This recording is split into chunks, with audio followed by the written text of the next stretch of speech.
नमस्कार। आपके अपने YouTube channel GK Chopra ji में आपका स्वागत है। आज का जो हमारा टॉपिक है वो है राजस्थान की प्रमुख झीलें। राजस्थान की प्रमुख झीलें की प्रमुख झीलें।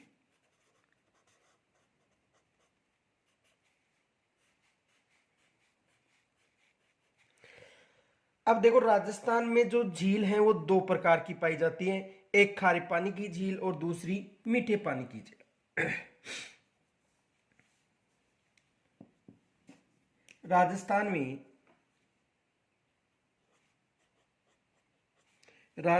में में दो प्रकार की झीलें पाई जाती हैं।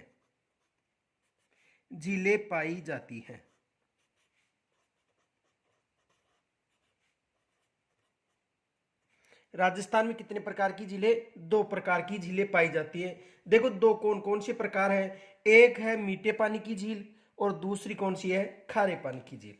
तो देखो, खारे पानी की झीलें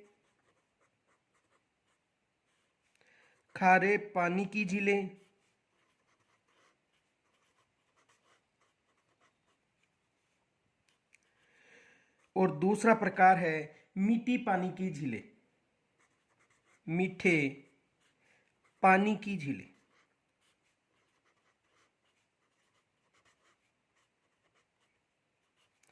तो राजस्थान में कितने प्रकार की झीलें पाई जाती है? दो प्रकार की झीलें पाई जाती है, खारे पानी की झीलें और मीठे पानी की झील। तो सबसे पहले हम अध्ययन करेंगे खारे पानी की झीलों का।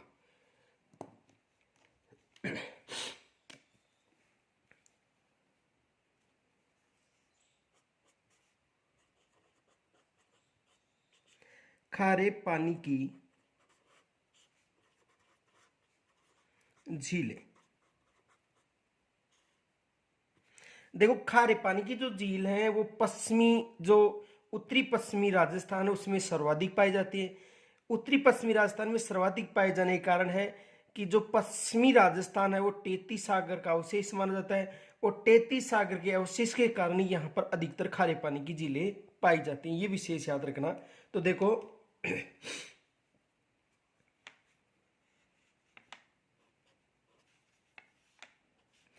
खारे पानी की झीलें मुख्यतः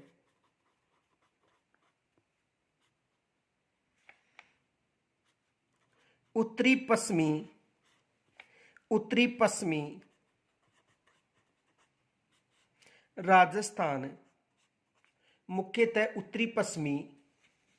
राजस्थान में सर्वाधिक पाई जाती हैं। सर्वाधिक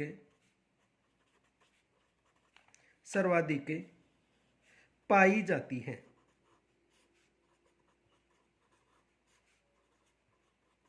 देखो, सर्वाधिक जो खारे पानी की झीलें हैं वो किस क्षेत्र में पाई जाती हैं? उत्तरी पश्चिमी राजस्थान में। ये विशेष याद रखना। और उत्तरी पश्चिमी राजस्थान में खारे पानी की झील पाए जाने का जो प्रमुख कारण है ये है तेती सागर का अवशेष। यानी कहने का मतलब है कि ये जो क्षेत्र था वो तेती सागर का क्या था? अवशेष। तो देखो, यह क्षेत्र तेतीस सागर का अवशेष माना जाता है। अवशेष माना जाता है।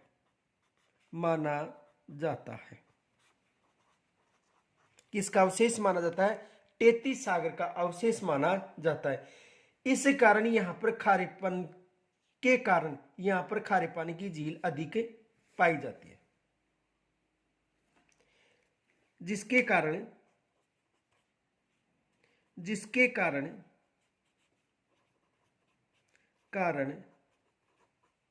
यहां पर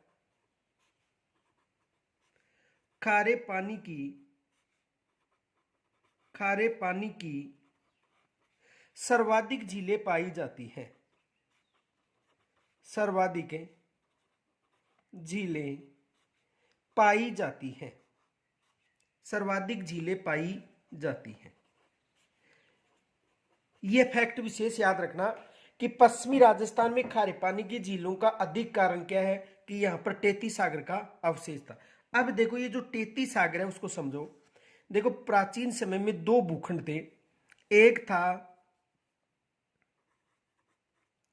अंगारा लैंड, एक कौन सा भाग था? अंगारा लैंड, और दूसरा था गोंडवाना लैंड। गोंडवाना लैंड, एक था अंगारा लैंड और दूसरा था कौन सा? गोंडवाना लैंड। इनके मध्य जो एक जलीय क्षेत्र था, इस जलीय क्षेत्र को 33 सागर कहा गया था। कौन सा सागर कहा गया था? 33 सागर। यानी अंगारा लैंड और गोंडवाना लैंड के मध्य जो एक जलीय क्षेत्र था, जिसे संपूर्ण जलीय क्षेत्र को तो पैंतालासा कहा गया था, लेकिन इन दोनों के मध्य जो जलीय क्षेत्र था उसे 33 सागर कहा गया था। और 33 सागर की जगह वर्तमान में हिमालय पर्वतमाला है। वर्तमान में हिमालय पर्वतमाला है। वर्तमान में कौन सी पर्वतमाला है? हिमालय पर्वतमाला। कहां पर? जो 33 सागर था यहां पर वर्तमान में हिमालय पर्वतमाला है, और हिमालय पर्वतमाला एक नवीन पर्वतमाला है। तो अंगारा लैंड और गोंडवाना लैंड के मध्य जो 33 सागर था उसके कारण उन यहाँ की जो नदियों का बहाव क्षेत्र था वो पश्चिमी राजस्थान में था। इस कारण पश्चिमी राजस्थान में जो झीलें पाई जाती हैं वो खारे पानी की झीलें पाई जाती हैं। कुछ विद्वानों का मानना है कि जो अरब सागरीय जल था वो पास में ही था, और यहाँ पर जो पश्चिमी रेतीला मैदान है यहाँ पर समुद्री जल का विस्तार था। इस कारण भी यहाँ पर खारे पानी की झीलें पाई जाती हैं। दो फैक्ट हैं। कुछ विद्वानों का मानना है कि 33 सागर का अवशेष था, तो कुछ विद्वानों का मानना है, देखो पहला तो 33 सागर का अवशेष बताना है कारण पश्चिमी राजस्थान में खारे पानी की झील। दूसरा जो कारण था वो देखो नोट, कुछ भूगोलवेताओं का कुछ भूगोलवेताओं का कुछ भूगोलवेताओं का मानना है कि पश्चिमी राजस्थान में समुद्र का जमाव था। किसका जमाव था? समुद्र का जमाव था। नदियों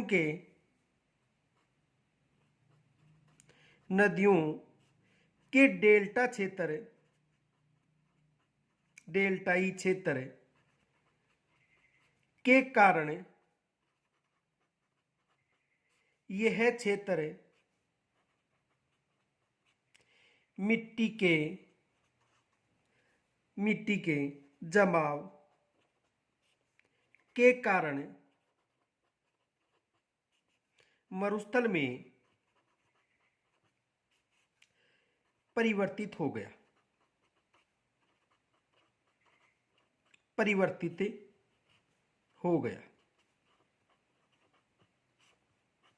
यानी कुछ भूगोलवेताओं का मानना है कि जो अरब सागरी जो जल था यहाँ पर जो प्राचीन समय में जो सरस्वती नदी थी उसका बहाव क्षेत्र था, और सरस्वती नदी के डेल्टाई क्षेत्र में जमा होने के कारण मिट्टी के कारण ये क्षेत्र शुष्क होता गया, और यहाँ पर शुष्क होने के कारण मरुस्थलीय क्षेत्र में परिवर्तन हो गया। इस कारण यहाँ पर खारे पानी की झीलें पाई जाती हैं। लेकिन विशेष याद रखना कुछ भूगोलवेताएं 33 सागर का अवशेष बताते हैं और कुछ भूगोलवेताएं समुद्री जमाव का अवशेष बताते हैं। आगे देखो,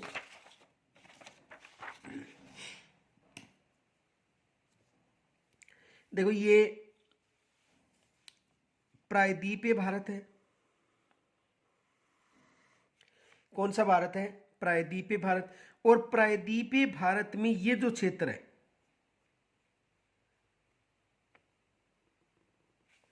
ये राजस्थान है। और राजस्थान में ये अरावली पर्वत श्रेणी है। कौन सी पर्वत श्रेणी है? अरावली पर्वत श्रेणी,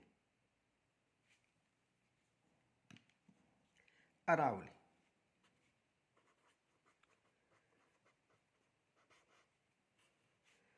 पर्वत श्रेणी। और ये जो है पश्चिमी राजस्थान है।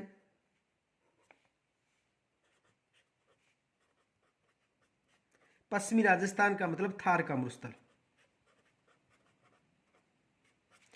और ये जो क्षेत्र है अरब सागर है। ये क्षेत्र है बंगाल की खाड़ी।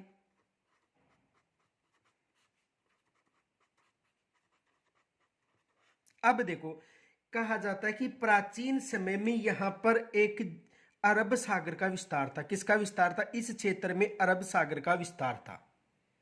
अब धीरे धीरे जो यहाँ पर प्रमुख नदियां थी, उनके कारण यहाँ पर जो क्षेत्र डेल्टा जमा होने के कारण शुष्क होता गया। और शुष्क होने के कारण यहाँ पर जो वर्तमान में मिट्टी उसमें खारापन पाया जाता है। इस कारण यहाँ पर खारे पानी की झीलें सर्वाधिक पाई जाती है। किस क्षेत्र में पाई जाती हैं? पश्चिमी राजस्थान या थार के मरुस्थल में। यानी यहाँ पर किसका विस्तार था? अरब सागरीय जल का। ये जो क्षेत्र है यहाँ पर किसका विस्तार था? अरब सागरीय जल का विस्तार था। इसी कारण यहाँ पर डेल्टा जमा होता गया। और डेल्टा जमा होने के कारण, डेल्टा किसे कहते हैं? नदी के मुहाने पर जो मिट्टी का जमा होता है, यानी नदी के मुहाने पर जो मिट्टी का जमा होता है उसे डेल्टा कहते हैं। और नदी धीरे धीरे अपना मार्ग परिवर्तन करती गई और यहाँ पर मिट्टी का जमा होते गया। और शुष्क होने के कारण यहाँ पर थार का मरुस्थल में परिवर्तन हो गया। इसी कारण यहाँ पर खारे पानी की झीलें पाई जाती। अब देखो आगे,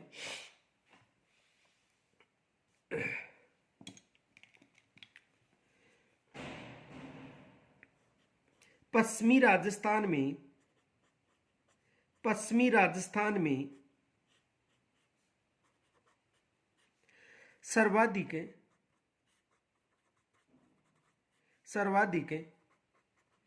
खारे पानी की झीलें, खारे पानी की झीलें नागौर में पाई जाती है। नागौर में पाई जाती या नागौर में मिलती है। यदि पश्चिमी राजस्थान की बात करें तो पश्चिमी राजस्थान में सर्वाधिक जो खारे पानी की झीलें वो कहां पर मिलती हैं? नागौर में। और इसे खारी नगरी के नाम से भी जाना जाता है। किसके नाम से जाना जाता है? खारी नगरी। देखो, खारी नगरी किसे कहा जाता है? खारी नगरी। और खारी नगरी किसे कहा जाता है? नागौर को। लेकिन यदि सर्वाधिक खारे पानी की और मीठे पानी की झीलें पूछे तो सर्वाधिक खारे पानी की और मीठे पानी की झील कहां पर मिलती है? जैसलमेर में। यह विशेष याद रखना। यदि सर्वाधिक खारे पानी की और मीठे पानी की झीलें पूछे तो कहां पर बतानी है? जैसलमेर में। तो देखो, सर्वाधिक खारे पानी व मीठे पानी की झीलें जैसलमेर में मिलती हैं। जैसलमेर में मिलती हैं। कहां पर मिलती हैं? जैसलमेर में। यह विशेष याद रखना कि यदि सर्वाधिक खारे पानी को और मीठे पानी की झीलें पूछे तो कहां पर बतानी है? जैसलमेर। और यदि खारे पानी की पूछे तो किस जिले में बतानी है? नागौर में। देखो, जैसलमेर को आदि खारी व आदि मीठी नगरी के नाम से भी जाना जाता है। जैसलमेर को किसके नाम से? आदि खारी, आदि खारी व आदि मीठी नगरी, आदि मीठी नगरी, मीठी नगरी किसे कहा जाता है? जैसलमेर को। और यदि आदि खारी व आदि मीठी नदी पूछे तो लूनी नदी को बताना है। देखो, नोट, आदि खारी आधी मीठी व आधी खारी नदी कौन सी है? लूनी नदी। यानी आधी मीठी व आधी खारी कौन सी नदी है? लूनी नदी। तो यहां तक समझ में आ गया होगा। अब हम पढ़ेंगे सांबर झील। सांभर झील,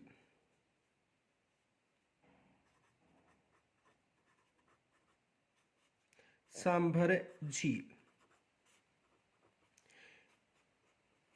देखो जो सांबर झील है ये सबसे खारी झील है। यानी राजस्थान की सबसे खारी कौन सी झील है? सांबर झील है। ये विशेष याद रखना। यदि राजस्थान की खारी झील पूछे तो कौन सी बतानी है?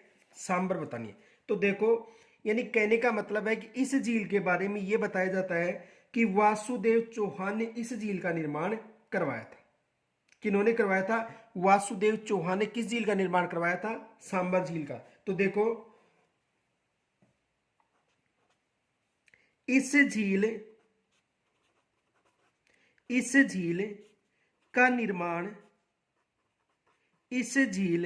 का निर्माण 551 ईस्वी में वासुदेव चौहान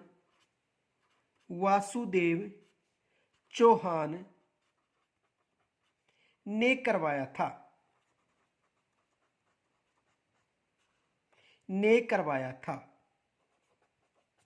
किन्होंने करवाया था? यानी 551 ईस्वी में वासुदेव चौहान ने इस झील का निर्माण करवाया था। किस झील का? सांबर झील का। तो देखो यानी इसका जो उल्लेख मिलता है वो बिजोलिया शिलालेख के अनुसार मिलता है। तो देखो नोट,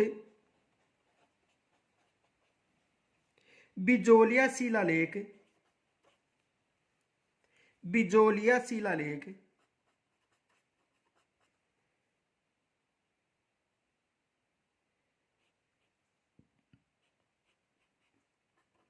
बिजोलिया शिलालेख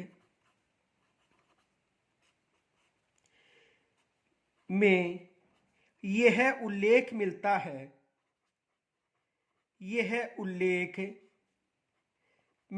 है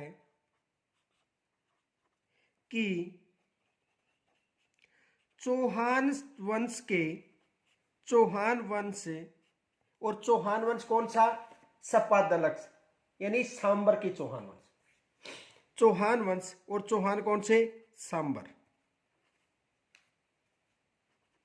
सांबर भी आ सकता है, सपादलक्ष भी आ सकता है। के संस्थापक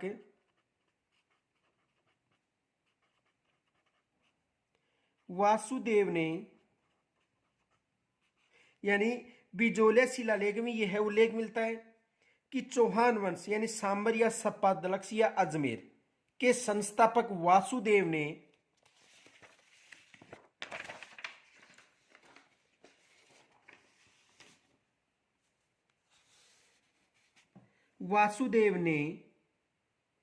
इस झील का निर्माण करवाया था।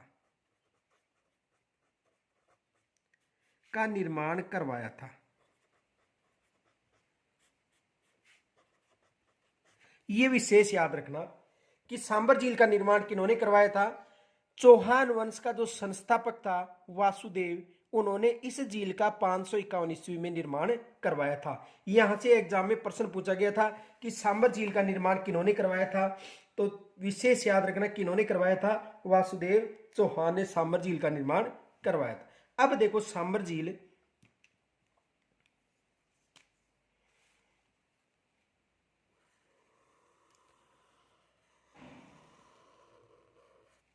सांबर झील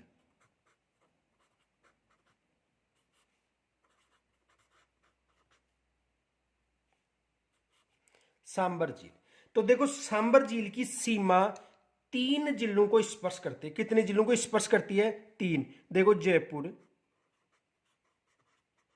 एक तो जयपुर से इसकी सीमा लगती है। दूसरा जो जिला है वो नागौर से इसकी सीमा लगती है। और जो तीसरा जिला है वो है अजमेर।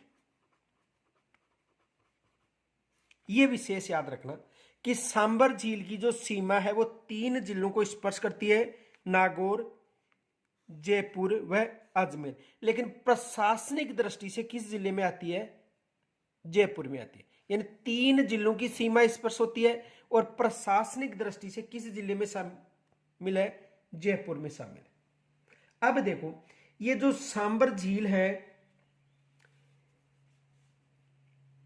निर्माण किन्होंने करवाया था? पीछे बताया था वासुदेव चौहान ने। निर्माण वासुदेव चौहान ने। निर्माण किन्होंने करवाया था? वासुदेव चौहान ने। इनके अलावा देखो, आंतरिक यदि दृष्टि से पूछा जाए तो सबसे बड़ी खारे पानी की झील है, वैसे द्वितीय सबसे बड़ी खारे पानी की झील है। तो देखो,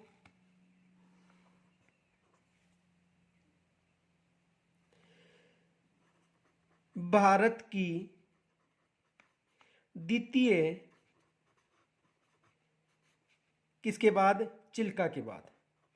और चिल्का झील कहां पर है? उड़ीसा में। चिल्का झील कहां पर है? उड़ीसा। भारत की द्वितीय खारे पानी की झील है। यानी भारत की द्वितीय खारे पानी की झील कौन सी है? सांबर झील। और पहली झील कौन सी है? चिल्का झील। लेकिन आंतरिक प्रवाह की दृष्टि से पूछे तो सबसे बड़ी झील है। आंतरिक प्रवाह की दृष्टि से कौन सी झील है? सबसे बड़ी झील है आंतरिक प्रवाह की दृष्टि से पूछे तो। अब देखो, इस झील में जैसे खंडेला, भेड़खारी, रूपनगढ़ और मेंथा नदी का जलाकर गिरता है। नदियों का जलाकर गिरता है। किन किन नदियों का जलाकर गिरता है? देखो, एक तो खंडेला नदी का जलाकर गिरता है। खंडेला नदी के अलावा जो मेंथा नदी है, इनके अलावा खारी नदी है, और इनके अलावा रूपनगढ़ नदी का जलाकर गिरता है। किस झील में गिरता है? सांबर झील में। अब देखो, इनके अलावा यहां पर कुल नमक का 8.7% नमक उत्पादित होता है। कितना प्रतिशत नमक? 8.7% नमक उत्पादित करती है। नमक उत्पादन कितना नमक उत्पादन करता है? लगभग 7.8%। यानी 8.7% नमक किस झील से उत्पादित किया जाता है? सांबर झील से उत्पादित किया जाता है। यह भी विशेष याद रखना है। इनके अलावा देखो, इसकी जो लंबाई है वो 32 किलोमीटर है, और चौड़ाई कितनी है? देखो, लंबाई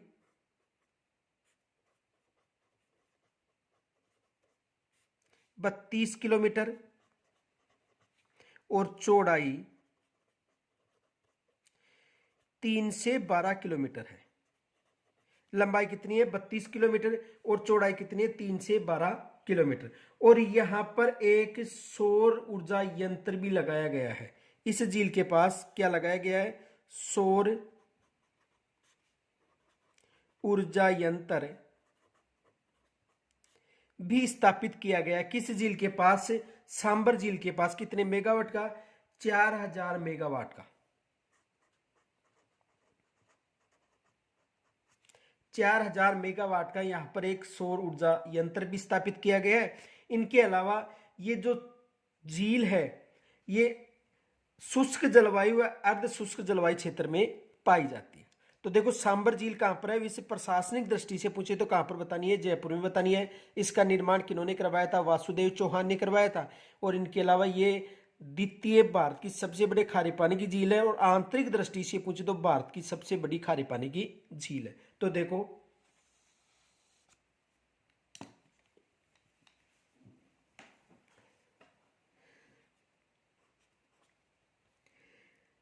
यह झील प्रशासनिक दृष्टि से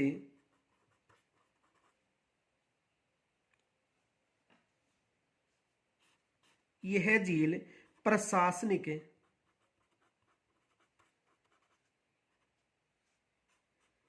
दृष्टि से जयपुर जिले में आती है। प्रशासनिक दृष्टि से किस जिले में शामिल है? जयपुर जिले में। इस झील की सीमा इस झील की सीमा जयपुर,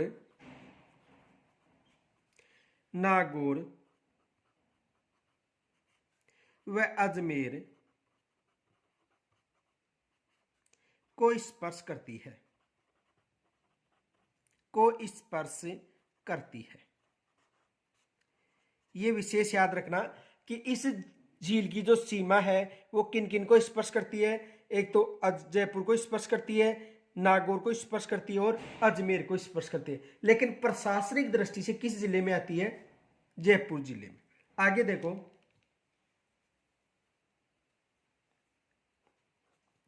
यह है भारत की सबसे बड़ी, चलिए, यह है भारत की दूसरी सबसे बड़ी खारे पानी की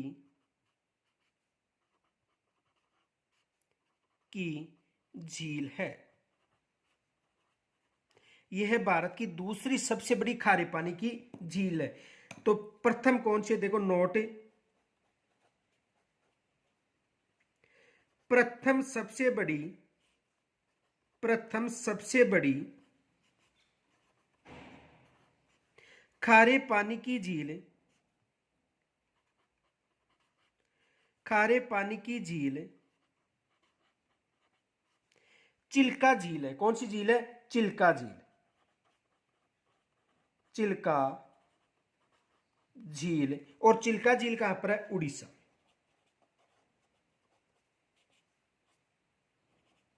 ये विशेष याद रखना।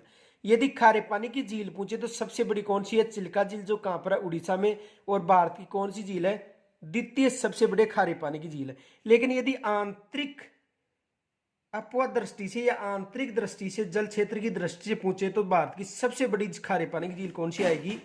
ये झील ही आएगी सांबर झील। तो देखो, यह है आंतरिक जल क्षेत्र की, यह है आंतरिक जल क्षेत्र की, जल क्षेत्र की सबसे बड़ी खारे पानी की झील है। यानी कहने का मतलब है कि आंतरिक क्षेत्र की, यानी आंतरिक जल क्षेत्र की सबसे बड़ी खारे पानी की झील पूछे तो कौन सी झील बतानी है? सांबर झील। ये विशेष याद रखना। यानी आंतरिक दृष्टि से खारे पानी की सबसे बड़ी झील कौन सी है? सांबर झील। अब ये झील 27 डिग्री से लेकर 29 डिग्री उत्तरी अक्षांश और 74 डिग्री से लेकर 75 डिग्री पूर्वी देशांतर के मध्य स्थित है। ये भी विशेष याद रखना। यह झील 27 डिग्री उत्तरी अक्षांश से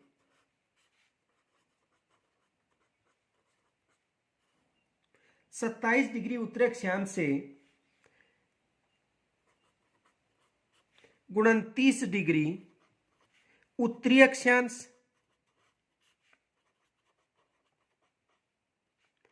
के मध्य तथा 74 डिग्री पूर्वी देशांतर से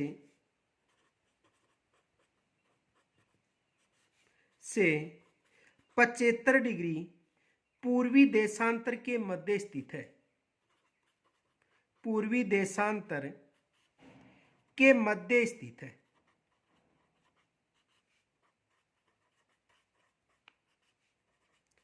यह विशेष याद रखना कि जो 27 डिग्री उत्तरी अक्षांश से 29 डिग्री उत्तरी अक्षांश तथा 74 डिग्री पूर्वी देशांतर से 75 डिग्री पूर्वी देशांतर के मध्य कौन सी झील स्थित है? सांबर झील।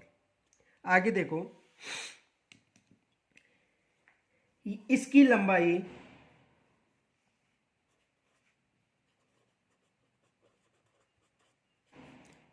लंबाई यानी किस झील की? सांबर झील की लंबाई दक्षिण पूर्व से उत्तर पश्चिम की ओर लगभग 32 किलोमीटर है। जो सांबर झील है उसकी लंबाई दक्षिण पूर्व से उत्तर पश्चिम की ओर, यानी दक्षिण पूर्व से उत्तर पश्चिम की ओर इसकी लंबाई कितनी है? 32 किलोमीटर। और इसकी चौड़ाई है 3 से 12 किलोमीटर तथा इसकी चौड़ाई 3 से 12 किलोमीटर है। लंबाई कितनी है? 32 किलोमीटर तथा इसकी चौड़ाई कितनी है? 3 से 12 किलोमीटर। यानी देखो इसकी जो लंबाई है वो कितनी है? 32 किलोमीटर और इसकी चौड़ाई कितनी है? 3 से 12 किलोमीटर। और ये कितने अक्षांशों में स्थित है? यदि अक्षांश और देशांतर पूछे तो देखो अक्षांश और देशांतर, यानी अक्षांश पूछे तो अक्षांश बताना है 27 डिग्री से लेकर 29 डिग्री के मध्य, और देशांतर पूछे तो 74 डिग्री से लेकर 75 डिग्री के मध्य स्थित है। कौन सी झील? सांबर। यानी अक्षांश 27 डिग्री से 29 डिग्री और देशांतर 74 डिग्री से 75 डिग्री के मध्य स्थित है। कौन सी झील? सांबर झील। आगे देखो,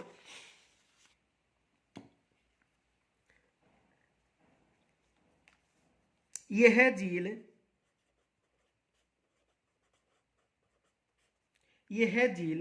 भारत के कुल नमक का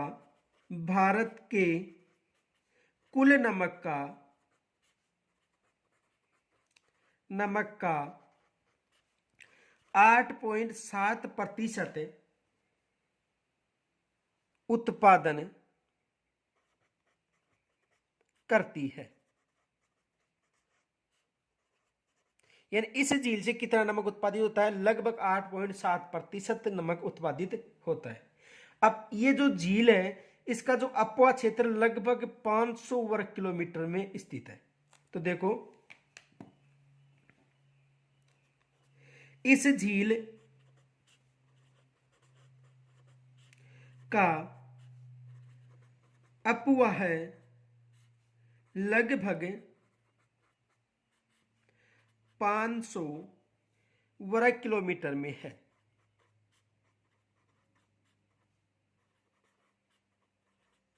कितने वर्ग किलोमीटर में? लगभग 500 वर्ग किलोमीटर में है।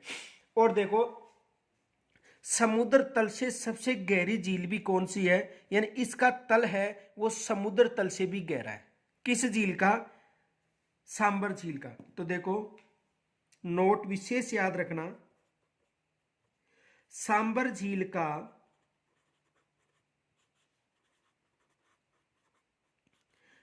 तल समुद्र तल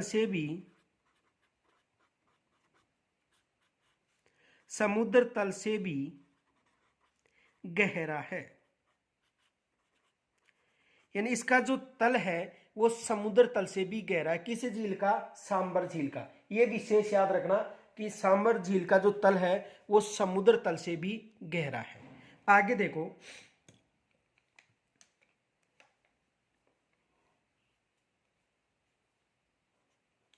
इस झील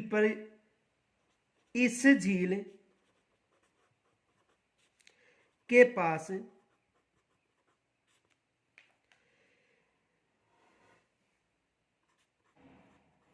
4000 मेगावाट का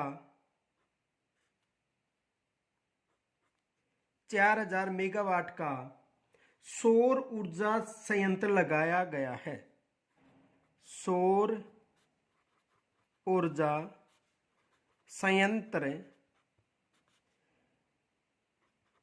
लगाया गया है। यानी 4000 मेगावाट का यहां पर सौर यंत्र लगाया गया। किस झील के पास? सांबर झील के पास। अब देखो सांबर झील का पश्चिमी क्षेत्र में शुष्क जलवायु और पूर्व क्षेत्र में अर्ध शुष्क जलवायु पाई जाती है। यह भी विशेष याद रखना। देखो सांबर झील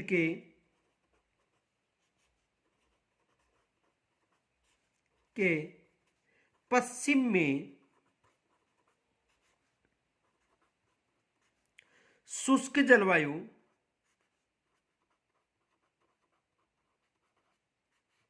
तथा पूर्व में अर्ध शुष्क जलवायु पाई जाती है।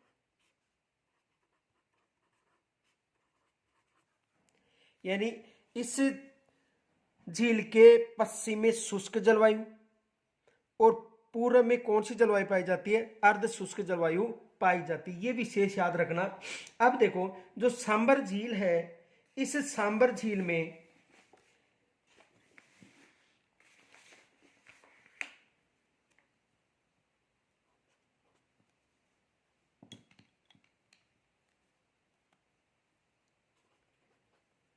सांबर झील में उत्तम किस्म का नमक पाया जाता है। नमक पाया जाता है, यानी उत्तम किस्म का नमक पाया जाता है किस झील में? सांबर झील में। और जो सांबर झील है, यहां पर केंद्र सरकार के द्वारा नमक उत्पादन कंपनी स्थापित की गई है।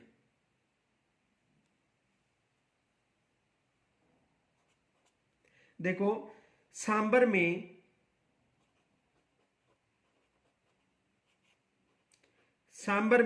नमक उत्पादन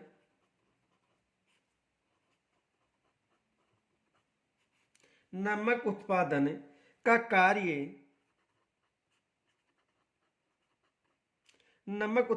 कार्य भारत सरकार की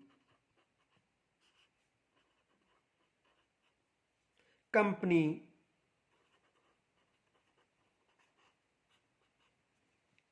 साल्ट लिमिटेड द्वारा, कंपनी सांबर साल्ट लिमिटेड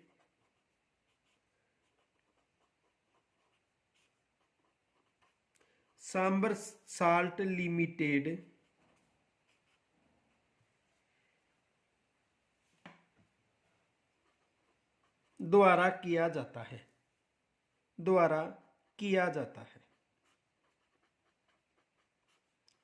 यानी यहां पर केंद्र सरकार के द्वारा एक नमक उत्पादित केंद्र स्थापित किया गया है। इनके अलावा देखो जो सांबर झील है, उसमें 4 मीटर की गहराई तक नमक की मात्रा लगभग 350 टन है। यह भी विशेष याद रखना। देखो नोट,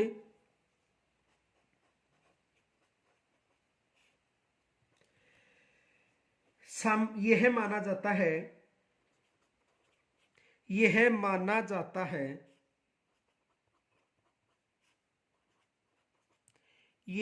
जाता है कि सांबर झील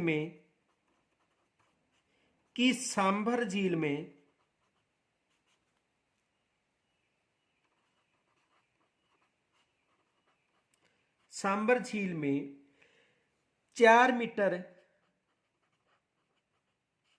की गहराई तक, कितनी मीटर की गहराई? 4 मीटर की गहराई तक नमक की मात्रा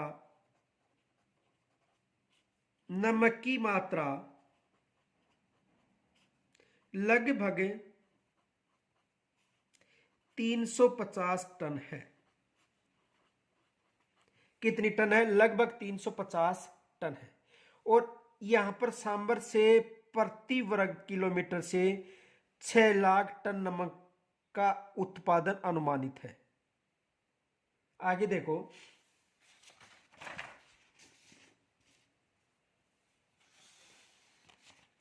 इस झील में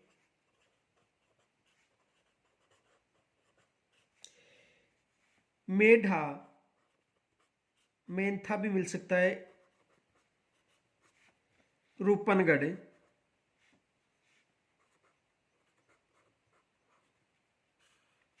खारी, कहीं पर भेड़ खारी मिल सकता है।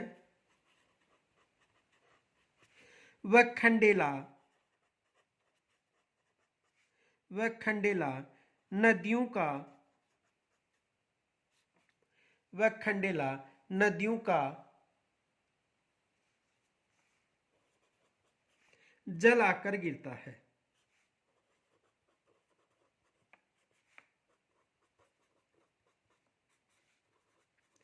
ये विशेष याद रखना कि इस झील में मेंथा, रूपनगढ़, खारी, बेड़ खारी व खंडेला नदियों का जल आकर गिरता है। ये विशेष याद रखना। अब इनके अलावा देखो, इस झील के पास नम भूमि क्षेत्र रामसर साइट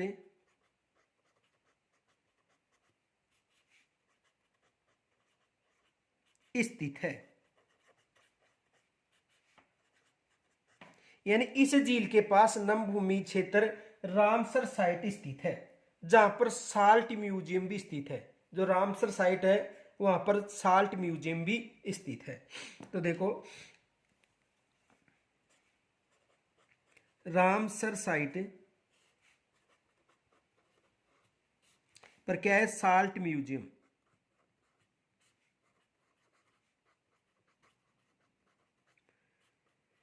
अब देखो, यहां से प्रश्न अधिकतर पूछा जाता है, राजस्थान में केवल नम भूमि क्षेत्र दो ही हैं। एक विशेष फैक्ट याद रखना, नोट, राजस्थान में नम भूमि क्षेत्र केवल सांबर व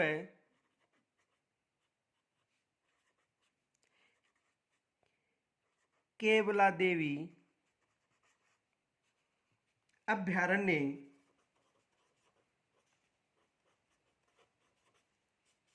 और केवला देवी अभ्यारण्य कहां पर है? भरतपुर में है।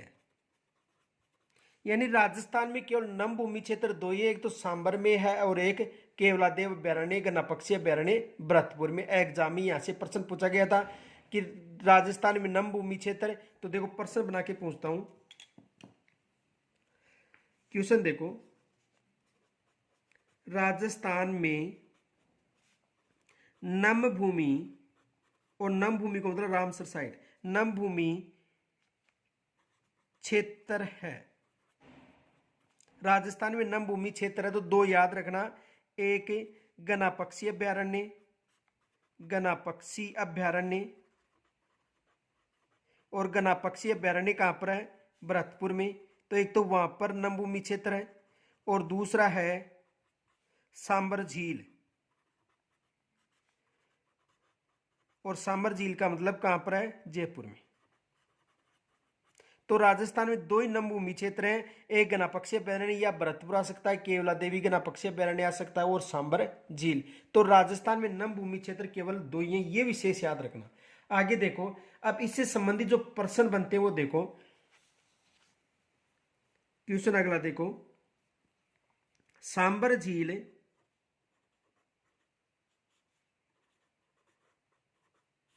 का निर्माण किन्होंने करवाया था? सांबर झील का निर्माण किन्होंने करवाया था?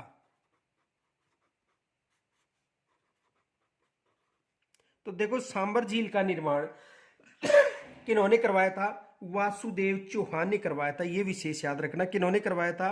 वासुदेव चौहान।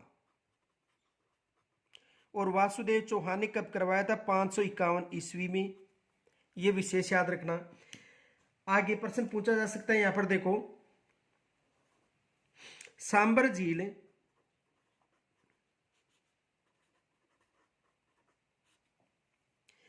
की सीमा स्पर्श होती है।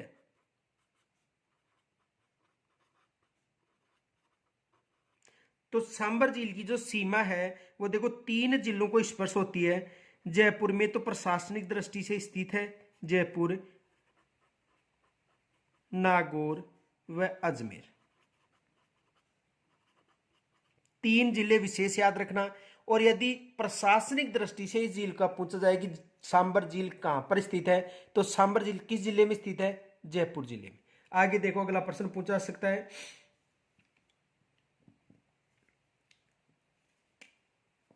सांबर झील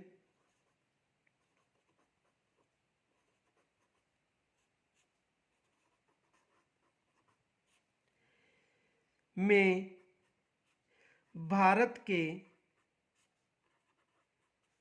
कुल नमक का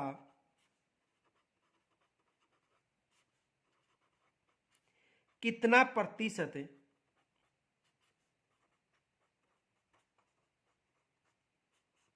नमक उत्पादन किया जाता है?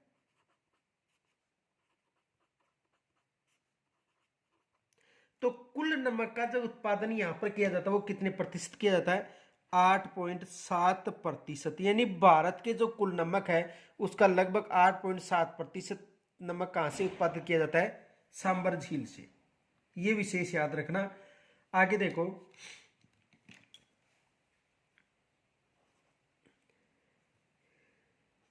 किस झील के पास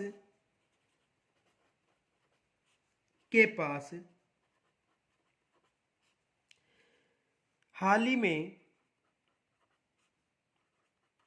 ही में 4000 मेगावाट का सौर संयंत्र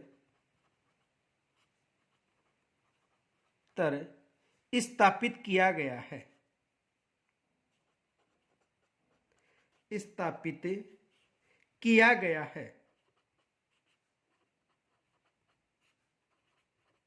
तो किस झील के पास स्थापित किया गया है? सांबर झील के पास। यह भी विशेष याद रखना, किस झील के पास? सांबर झील के पास। तो ये प्रश्न विशेष याद रखना। देखो, राजस्थान में नम भूमि पूछे तो विशेष याद रखना, 2 ही राजस्थान में नम भूमि है, एक है भरतपुर में और दूसरी कहां पर है? जयपुर में। इनके अलावा देखो, सांबर झील का निर्माण किन्होंने करवाया था? वासुदेव चौहान ने करवाया था। कब करवाया था? 551 ईस्वी में। सांबर झील की सीमा 3 जिलों से स्पर्श करती है, जयपुर, नागौर और अजमेर। लेकिन यदि प्रशासनिक दृष्टि से झील पूछे तो प्रशासनिक दृष्टि से जयपुर में बतानी है। इनके अलावा देखो, सांबर झील है जो कुल नमक उत्पादन का 8.7% नमक उत्पादित करती है। और इनके अलावा इस झील के पास में 400 मेगावाट का सौर संयंत्र स्थापित किया गया है। किस झील के पास? सांबर झील के पास। इनके अलावा देखो, इसमें रूपनगढ़, खारी, बेड़खारी यानी खंडेला आदि नदियों का जलाकर गिरता है। किस झील में गिरता है? सांबर झील में। तो यहां तक कोई समस्या हो तो कमेंट्स के द्वारा मुझे जरूर बताइए। धन्यवाद।